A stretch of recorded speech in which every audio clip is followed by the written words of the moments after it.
bombanga na maboko na yo lokola yo wane mosali na yo zinganga na bolingo pe bobatelami na yo memanga bisika bileki likolo lokola pongo na mona mosika nasosola nini obongisi mpo na ngai nalingi naumela na ndako na yo lokola ana na tempelo kolo Yesu namona bikamwa na yo yaya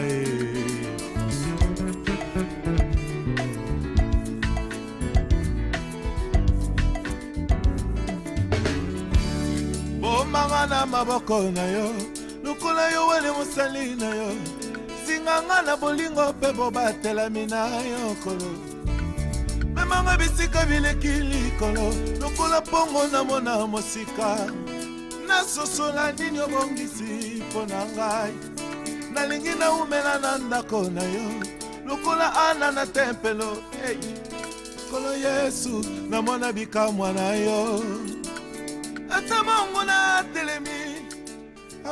Shalom, shalom mes bien-aimés, vous qui me suivez à ce moment, c'est une grande opportunité que le Seigneur nous accorde encore à ce moment pour partager sa parole. Je suis le révérend Gabriel Huet Toufinama et Dieu m'a mandaté encore pour vous parler de sa part. Aujourd'hui, nous serons dans le livre des Actes des Apôtres, un livre que j'aime bien parce que c'est le livre où Dieu nous parle de ses œuvres, les œuvres qu'il a accomplies entre les mains des hommes qu'il a choisis. Et je suis très heureux de vous informer que dans ces livres, il n'y a pas la conclusion parce que le Saint-Esprit n'a pas encore fini son travail. Il est toujours là, il est le même hier, aujourd'hui, éternellement. Il continue à faire son travail et je t'informe encore que Dieu va faire de grandes choses dans ta vie. Dieu va t'utiliser. Aujourd'hui, nous allons parler d'un sujet très important. Et dans ce sujet, nous allons voir un homme qui a marché avec Dieu, un homme qui a fait de grandes choses avec Dieu. Je parle de l'apôtre Paul, un homme que Dieu s'est choisi pour qu'à travers lui, beaucoup de vies soient changées. Et Paul a fait de très très grandes choses avec Dieu. Il a marché avec Dieu dans la crainte, avec puissance et avec une grande révélation de la personne de Jésus. Avant qu'il devienne Paul, comme nous le savons, il était seul, il persécutait l'Église, mais un jour le Seigneur l'a rencontré pendant qu'il était en chemin pour aller à Damas afin de faire du mal, de tuer les chrétiens qui étaient dans cette ville-là de Damas. Mais c'est là où le Seigneur l'a rencontré à travers une grande lumière, nous connaissons l'histoire, et Dieu a changé cet homme seul à Paul. J'aimerais dire, ne donnez pas à Dieu beaucoup d'explications lorsqu'il tue quelqu'un. Les gens pouvaient dire pourquoi Dieu est allé vers cet homme, lui qui était celui qui persécutait l'Église, lui qui était celui qui tuait les chrétiens. Mais lorsque Dieu regardait Saul, Dieu ne voyait pas Saul, mais Dieu voyait un Paul puissant, un homme qui devrait écrire des épîtres, un homme qui devrait porter sa parole dans plusieurs nations et beaucoup de vies devraient être sauvées à travers lui. Dieu est merveilleux. Il connaît le début et il connaît la fin parce qu'il est alpha et l'oméga. Je parlerai de cet homme et précisément nous allons lire dans le livre des Actes des Apôtres au chapitre 16e. Nous allons commencer à partir du verset 7 jusqu'au verset 10e. L'apôtre Paul est allé en mission dans le pays d'Asie. Mais pendant qu'il était au point d'entrer, la Bible dit le Seigneur l'empêcha. L'Esprit de Jésus l'empêcha de pouvoir entrer en Asie. Et pendant qu'il était à Troas, pendant la nuit, le Seigneur lui donna une vision. Et dans cette vision, Paul a vu un homme de la Macédoine, un Macédonien qui lui dira, viens nous secourir. Et mon sujet ce soir, mon thème dans cette intervention, c'est le Macédonien de mon rêve. Le Macédonien de mon rêve. L'apôtre Paul, comme j'avais dit dans mon introduction, c'est quelqu'un que Dieu a choisi pour qu'il soit le porteur de l'évangile au milieu des païens. Parce que dans le livre des Actes des Apôtres, on nous parle de grands noms, de des grands noms. Le nom de Pierre et le nom de Paul.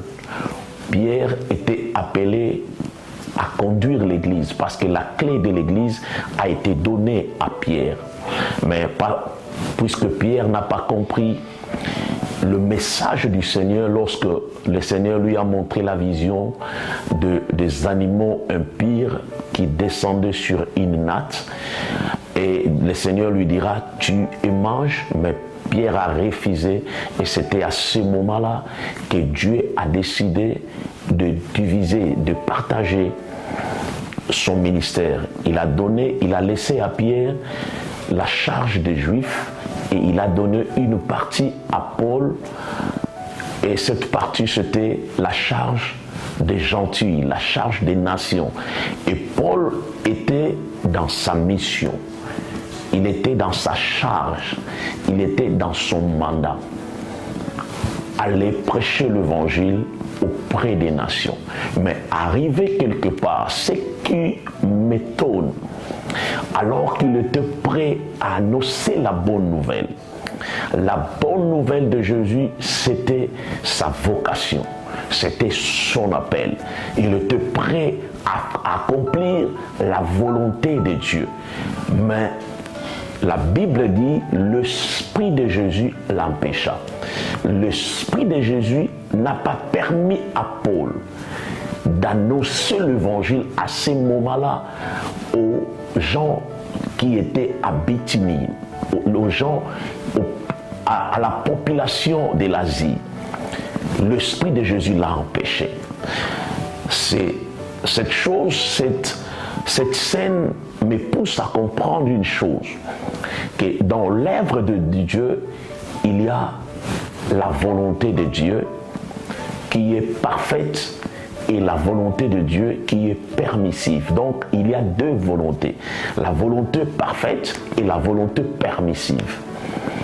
Et l'apôtre Paul était dans la volonté de Dieu, à le prêcher l'évangile, à le parler de Jésus aux nations, parler de Jésus aux habitants de l'Asie. Mais à ce moment-là, ce n'était pas la volonté parfaite de Dieu. Il y a des choses que nous faisons pour Dieu, mais qui ne sont pas vraiment de volonté parfaite de Dieu. Ma prière, que tu comprennes qu'il y a des moments où Dieu peut t'empêcher de faire quelque chose, quoique c'est dans sa volonté. Dans tout ce que tu peux faire pour Dieu, tu dois comprendre, tu dois arriver à comprendre. Est-ce que c'est dans la volonté parfaite de Dieu ou c'est dans la volonté permissive de Dieu? Il y a des choses, il y a des travails, il y a des moments où Dieu nous veut dans sa volonté parfaite. Prêcher l'évangile aux nations, prêcher l'évangile, c'était une bonne chose pour Paul. C'était même sa vocation. Mais à ce moment-là, l'Esprit de Jésus l'a interdit parce que ce n'était pas dans la volonté parfaite. La volonté de Dieu était quelque part. La volonté de Dieu était que Paul puisse se retrouver quelque part. Et Paul ne comprenait pas. il n'avait pas la révélation de la volonté parfaite de Dieu. Mais gloire à Dieu, pendant la nuit, Paul a eu une vision. Et dans cette vision, il y eut un Macédonien qui appelait Paul pour venir les secourir. Et la volonté de Dieu, à ce moment-là, c'était que Paul ne puisse pas descendre à Bithynie. La volonté de Dieu, c'était que Paul puisse aller à Macédoine. Il nous arrive des fois de faire des choses pour Dieu, mais qui ne sont pas dans la volonté parfaite de Dieu. Toi qui me suis à ce moment, tu es un enfant de Dieu, tu es un ministre de Dieu, tu es un pasteur, tu es un apôtre. Bien, faire le travail de Dieu, c'est bien, mais il faut toujours se poser des questions si ce que tu fais, c'est dans la volonté parfaite de Dieu. La volonté parfaite de Dieu, c'était que l'apôtre Paul puisse se tourner vers la Macédoine. Parce qu'il y avait un peuple, il y avait des gens qui mouraient, des gens qui avaient besoin de la parole, les gens qui avaient besoin d'y salir. Et j'ai compris une chose, que le Dieu que nous servons, c'était changeur de direction. Il a changé la direction de Paul. Lui qui avait l'intention d'aller en Asie, de descendre à Bithynie, de faire l'œuvre de Dieu de ces côtés-là. Mais Dieu a changé sa direction. Le Dieu que nous prions, c'est un changeur de direction. Ma prière pour toi qui me suis à ce moment, que le Dieu du ciel puisse changer la direction de ta vie. Tu te plains beaucoup, tu es dans de difficultés. Et pendant que tu m'écoutes, que le Dieu du ciel change la direction, que les difficultés se changent en solution, que le problème que tu as, que le Dieu du ciel te donne la solution. Parce que le Dieu de la Bible, c'est un changeur de direction. Il a changé la direction de ces brigands qui étaient crucifiés à la croix avec Jésus-Christ. Étant brigand, étant un voleur, étant un métrier, sa destination était l'enfer. Mais ces jours-là, parce qu'il a reconnu le Seigneur Jésus-Christ, Jésus lui a dit: aujourd'hui, tu seras avec moi au paradis. C'est lui qui devrait aller en enfer. Ces jours-là, Dieu a changé la direction de sa vie. Le Dieu que je te prêche, le Dieu que je te parle ce soir, c'est un changeur de direction. Au lieu de la mort, qu'il change cette direction à la vie. Au lieu de la souffrance, que mon Dieu change la direction. Toi qui me suis à ce moment, ma prière, que le Dieu du ciel change la direction. Comme il a changé la direction de Paul, il peut aussi changer la direction de tes problèmes. Ta vie ne sera plus jamais un échec. Ta vie ne sera plus jamais l'adresse de problème. Ta vie ne sera plus jamais dans le problème, parce que le Dieu que je te prêche, c'est un changeur de direction. Il est un changeur d'adresse. Je prêche un Dieu qui change le vie. Il n'est pas un changeur de monnaie. Il ne change pas les dollars en rand. Il ne change pas les dollars en kwanza. Il ne change pas les dollars en francs congolais. Mais son travail, c'est de changer le vie. Toi qui me suis à ce moment, laisse que le Dieu qui t'a créé, le Dieu à qui tu as crié, puisse changer ta vie, qu'il change tes problèmes à solution, qu'il change tes problèmes à un miracle, à une vision. Et dans cette vision, il a vu un Macédonien qui l'appelait: viens à notre secours. Pendant que tu me suis je suis celui que Dieu a envoyé pour toi. Dieu a entendu les cris de tes problèmes. Dieu a entendu tes cris. Il m'a envoyé avec cette parole pour venir te donner la solution. Je devrais peut-être me retrouver ailleurs. Je devrais peut-être ne pas faire cette mission. Mais Dieu m'a placé devant toi. Je ne sais pas pourquoi je te dis ces choses. Dieu a changé ma direction. Peut-être toi qui me suis, tu ne devrais pas me suivre. Tu devrais peut-être aller quelque part. Mais tu es devant la télévision, devant ton ordinateur, devant ton téléphone, tu me suis à ce moment. Je te dis que Dieu m'a envoyé pour toi. Parce qu'il veut changer tes problèmes à solution. Tes problèmes qui te font pleurer la nuit, Dieu m'a envoyé pour toi. Je suis celui que tu as vu dans le rêve pour venir te secourir. Dieu m'a envoyé, quel que soit le degré de ta maladie, quelle que soit la durée de cette maladie, ou le nom que le médecin a donné à cette maladie, je prophétise et j'établis la guérison dans ta vie. Je déclare que ta maladie est maudite, ta maladie est détruite, ta maladie est guérie, reçois la guérison. Pendant que tu m'écoutes, que le ciel descend dans ta vie, que l'onction qui brise le joug descend dans ta vie, que tes problèmes s'échangent, que le montagne qui se tient devant toi puisse être aplani au nom de Jésus. La Bible me dit: qui es-tu, grande montagne, devant Zorobabel? Tu seras aplani. Tu m'as vu et tu es en train d'entendre la voix de Dieu. Laisse que le montant de ta vie soit aplani. Par la foi, je déplace toute le montagne de ta vie. J'annonce un miracle dans ta vie. J'annonce la guérison dans ta vie. Reçois la grâce. Reçois la grâce.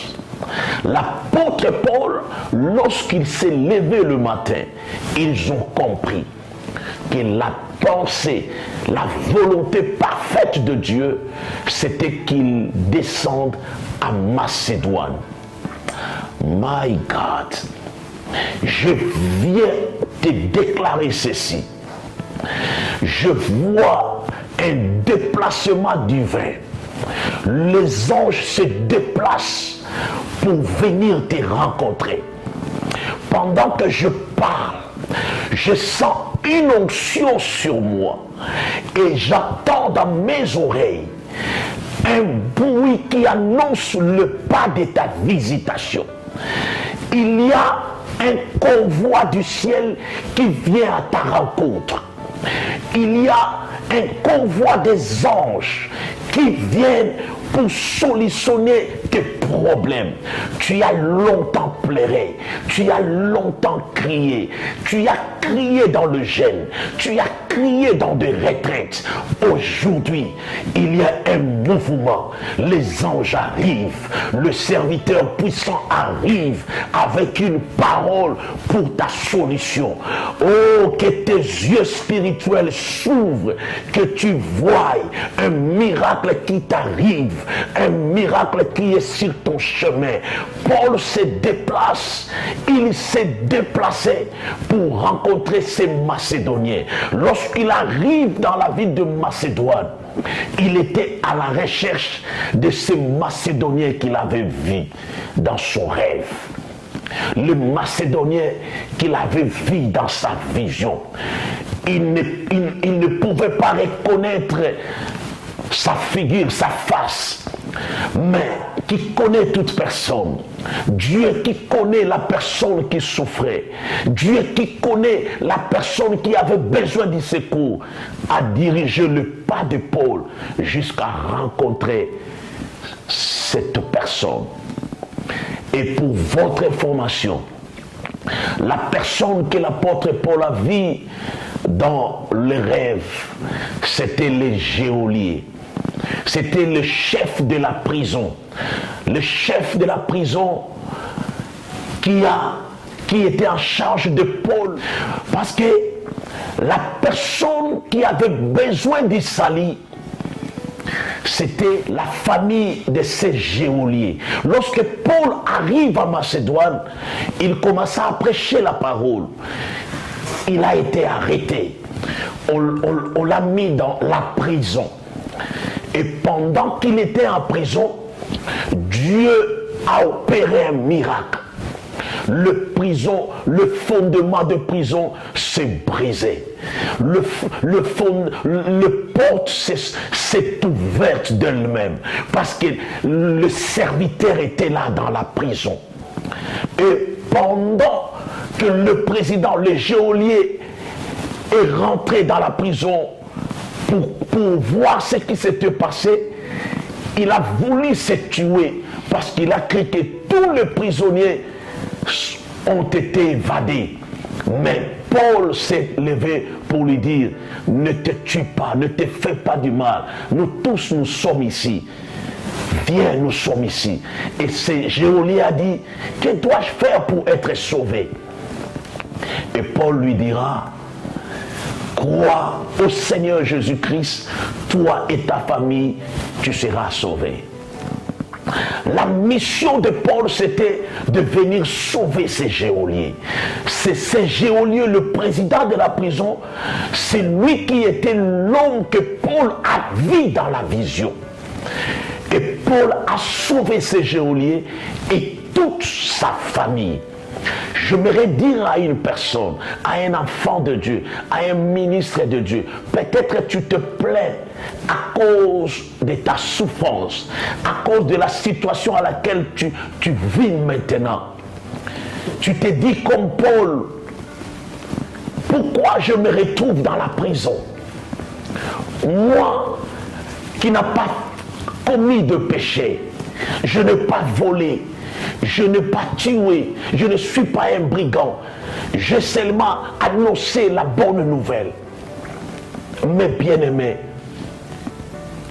il arrive des fois, comme l'apôtre Paul, tellement que le Macédonien qu'il avait vu dans son rêve travaillait dans la prison, et l'apôtre Paul, pour rencontrer ces Macédoniens, il devrait être un prisonnier. Parce que c'était l'unique endroit qu'il devrait rencontrer ces geôliers. Ces Macédoniens travaillaient dans un magasin, dans un supermarché. L'apôtre Paul, il allait se retrouver dans le supermarché. Mais puisque les geôliers, les Macédoniens de son rêve travaillaient dans la prison, l'apôtre Paul devrait être emprisonné. Tu es en train de vivre des problèmes. Tu es dans des difficultés, un mariage terrible. Tu as un mari qui te bat chaque jour. Tu vis de problème en problème. Dans ta famille, personne ne t'aime. Mais laisse-moi te dire, Dieu est en train de te préparer. Dieu est en train de te préparer parce qu'à travers toi, beaucoup de vies seront gagnées. Parce que Dieu veut faire de ta vie une bibliothèque. Dieu veut créer une histoire, que ta vie devienne un livre. Lorsque les gens vont lire le livre qui est ta vie, ils seront motivés, encouragés. Ne te plains pas à cause de ce qui se passe dans ta vie. Peut-être Dieu passe à travers tes difficultés pour toucher d'autres personnes. Paul pouvait crier: Seigneur, je n'ai rien fait du mal. Je n'ai que prêché ta parole. J'étais dans ta volonté. Mais pourquoi je me retrouve en prison? Vous pouvez vous retrouver dans la même condition. comme l'apôtre Paul s'est retrouvé dans la même condition avec tout prisonnier. Dans ces prisons-là, il y avait des gens qui ont volé. Il y avait des gens qui ont violé. Il y avait des brigands, les gens qui ont tué, les tueurs, les assassins. Et dans cette prison, Pierre était mis dans le lot. Il était considéré comme un brigand. Tous étaient dans la prison. Mais tous n'avaient pas la même destinée. Nous pouvons être dans les mêmes conditions, mais nous n'aurons pas la même destination. Nous pouvons tous souffrir ici, à Ketam, à Luanda, Kinshasa, mais nous n'aurons pas tous la même destination. Nous pouvons tous sortir de la même famille, mais nous n'aurons pas tous la même destinée. Chacun a son étoile, chacun a sa destinée. Je prophétise dans ta vie que la distinction arrive, que Dieu crée la différence dans ta vie. Il est écrit, vous servirez l'Éternel, votre Dieu, il le bénira. Il fera la différence entre ceux qui le servent et ceux qui ne le servent pas. Pendant que je prie, laisse que l'onction de la différence soit déposée dans ta vie. Au nom de Jésus, nous pouvons être dans la même condition, mais nous n'aurons jamais la même destination. Nous pouvons tous être dans un même endroit, mais au final, chacun fera sa route. N'abandonne pas. Tu es l'étoile de Dieu. Tu es l'instrument de Dieu. Tu es la méthode de Dieu. N'arrête pas de servir à cause des problèmes. N'arrête pas. Tu es dans le droit chemin. Dieu finira par te visiter. Dieu finira par te bénir. Tu rencontreras la personne que tu as vue dans ta vision. Tu rencontreras le Macédonien de ton rêve. Que Dieu vous bénisse. Que Dieu vous bénisse. Amen.